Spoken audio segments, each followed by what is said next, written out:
Yesterday, Geert Wilders announced that he is pulling his support from the Dutch coalition government after his 10-point proposal to tighten the asylum policy was rejected by the coalition partners. And not long after, demissionaire Prime Minister Dick Schoof confirmed that the government had collapsed. This means that the Netherlands, once again, is heading towards new elections. For now, the current ministers will remain in place. However, their role is limited. They can no longer introduce new policies unless the Dutch parliament explicitly allows it. And that means that there will not be any significant policy changes. And Netherlands, well, we're back at where we were. To have a better understanding of the issue with me today is Bart Reijmerink. He is the editor-in-chief of Nieuwrechts. Bart, thank you so much for being with me here today. Yeah, thank you for the invite, and it's good to be here. Your channel covered this issue a lot. You wrote a lot about the coalition. Did you see this coming? Yeah, absolutely. Of course, we have our sources within Dutch political parties, so we knew that, yeah, the whole coalition was on the verge of already collapsing. And what happened, like in the last 7 days, um, yeah, that just made the collapse go faster. And yeah, Wilders Freedom Party, or the PVV, entered a coalition with parties that never truly wanted real change. And Mm. what we saw is that he gave up a lot of his own important points, like he wanted to become the prime minister, but he gave it up to form this coalition. He froze some of his most controversial positions and tried to play by the establishment rules. And yeah, well, he paid a big price for it, because the current administration didn't even last for like a year.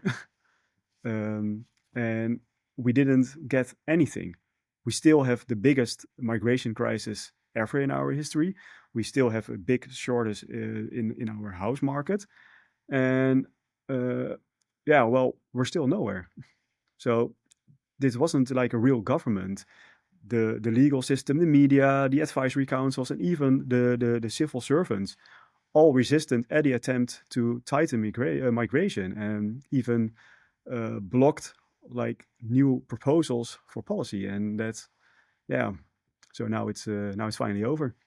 Can you tell a little bit more about that last part? You were saying, that he was also blocked not just by his coalition or by other political parties, but also by the media, by the legal system. What do you mean with that? Well, I think that the real failure of Wilders' attempt to create like a new vital policy was that he walked into a rigged game from the let go on. Um, the media was against this administration. Everything that Wilders or his ministers did was wrong. Everything was everything was one-sided framed. And besides that, he doesn't really have like a political party. It's a one-man party. He lacked the deep institutional infrastructure to push through the major reforms. And um, his one-man party system, well, that works fine for opposition, because the whole party is centered around Geert Wilders. But in government, in the end, you need great politicians with even better PAs, so like personal assistants. And Yeah. the Freedom Party from Wilders didn't have that. Like, for example, our asylum minister, Marjolein Faber, well, she didn't even had like a real PA.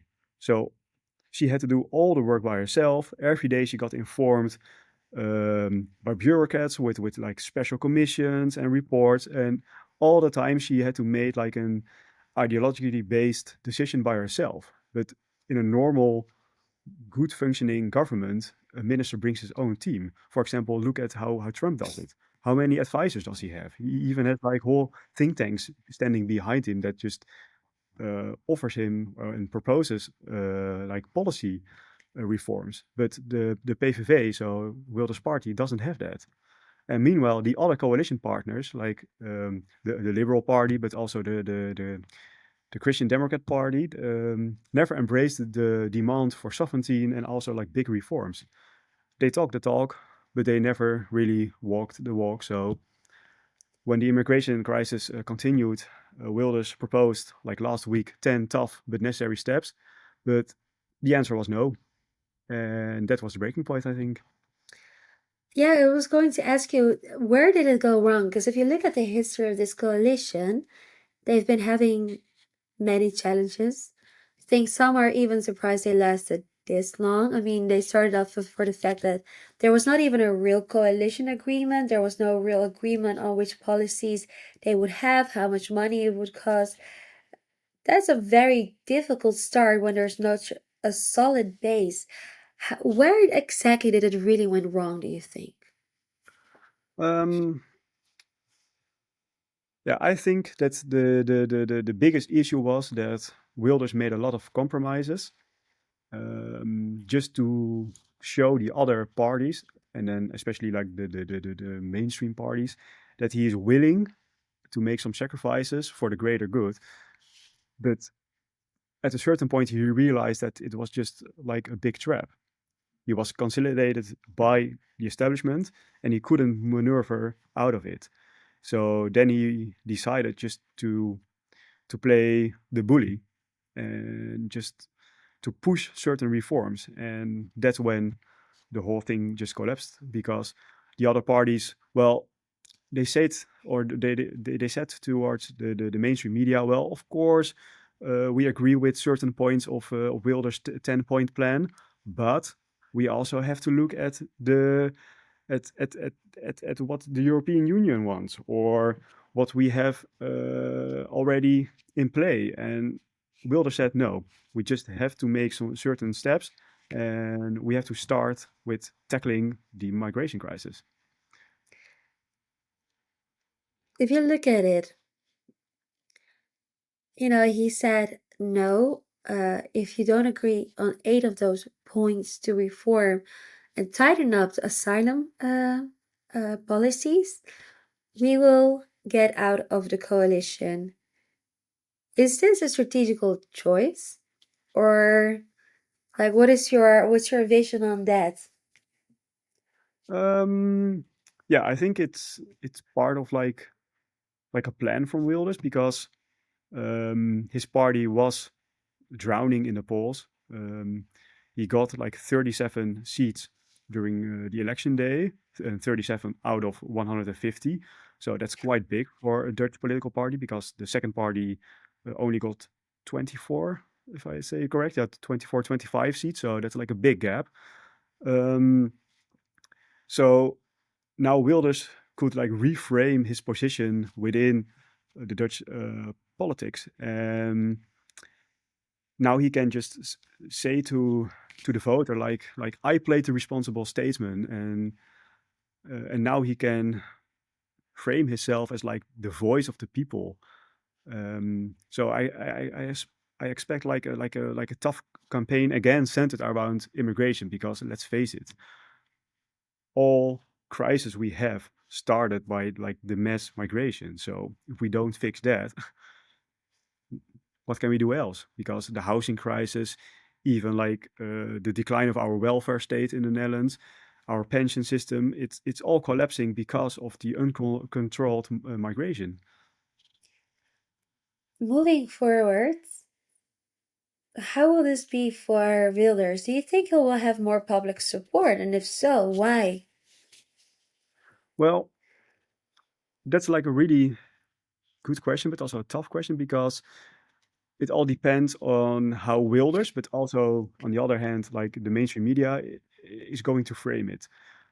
Wilders should get more public support because let's face it, if voters really understand what happened, that Wilders compromised on everything out of goodwill, and that the other parties didn't want to deliver, um, he should get the support. But his core demands to prioritize like the Dutch citizens over mass immigration was rejected, not just by politicians, but by the very machinery of our Dutch state, but also the media. So I'm not really sure if his support won't grow, but on the other hand, we don't really have other conservative or right-wing parties that can step up, I think. We have some parties, but they are quite small. They are on the margins of the political spectrum. And for right now, they don't have like a real leader that can step up and gain a certain amount of support. So I think in the end, if Wilders can play the hard game as he used to, like for example, like 2 years ago in 2023, he was on his political prime. I really believe he was great in the debates. He was really sharp. Then of course I think he should be able to gain at least maybe like 40 seats again. But everything is still open, sadly. Yeah, because we saw, of course, that if we look at the polls, the fact that this coalition failed has been very beneficial for some certain parties that are known as parties that are very more pro-Europe, for example. We've seen that at VVD, D66, GroenLinks, PvdA. Yeah. Will we ever have, or will there be like a next conservative coalition? Or was this a wasted chance we'll not have anytime soon? Well, I see the fall of this cabinet not just as a failure, but also just as a wake-up call for the conservative and the right-wing movement in the Netherlands, because it showed that if we don't build like new foundations, as like the left did for the last 50 years, we will be stuck in this cycle forever. So I see, or I think that there is a big chance that we get during the next elections, that's probably going to be in like fall of this year, that we get like almost the same result.